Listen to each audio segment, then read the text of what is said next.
So here's the driveway access. There's a path that comes around to the lower lawn. There's a bed below there, a raised bed that you're not going to be able to get a mini or stump grinder to. So you're probably going to end up wanting to bring, I'd bring several sheets of mobile mat, lay them down over this stone, and then I would probably have a bunch of timbers. Even if they were some 5 or 6 foot chunks of the thicker boards, like the old chunks of sideboard, you should be able to build some kind of bridges to get over the edges of the, drop down over this lip here with the mini loader, so you're not putting any weight on the edge of that stone, because it's wobbly already. But realistically, you'll have a hell of a time digging holes for these things if you're just doing it by hand that close to these old stumps.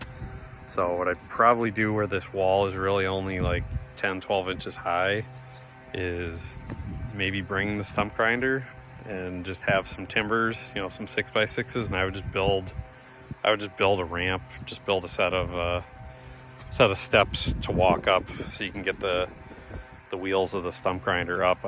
I wouldn't even worry about grinding the stumps that are there unless you had, it seemed easy enough to bridge this wall and get up over the top of it. Maybe buzz the tops of them off, but mostly I would just bring the stump grinder just to be able to reach up over the wall and just grind a hole out for each of these things. I don't see any landscape lighting, or I'll check around for irrigation, but I think you'd be safe to stick the head in there and make one swipe for each of these to rough out a hole, so you're not running into a million roots. But basically I just split the difference between all these stumps. There's kind of a funny gap down here because they already had one existing tree, so there is one that's going to end up over here in the gap between these other young trees, but it kind of fits the spacing. So I'd bring the stump grinder, bring the mini, bring a handful of mats.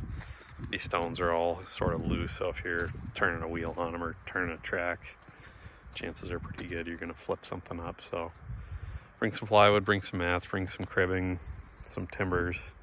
Should be able to bridge up and over this wall, but it's pretty wiggly, so I wouldn't try putting any weight on it.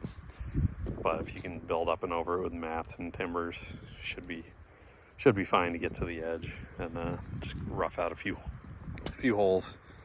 If there's any plants in the way, any of these big clumps of perennials, maybe just pop them out and move them closer to the wall. He wants to try to preserve the some of the ground cover stuff. So if there's like a clump of daylilies, it's all you're really going to hit. And then over down here, it's mostly chrysanthemum.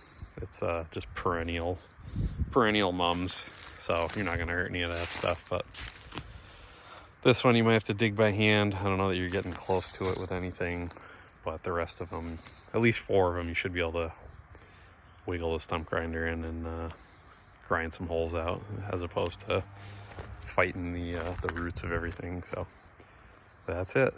And then I would probably just mulch immediately around the holes in the root balls, because most of this is already all ground cover and needs mulching anyway. So we'll just cover up, make water rings, and put a 5 foot, 6 foot mulch ring around each of them, and should be good from there. All right, have fun.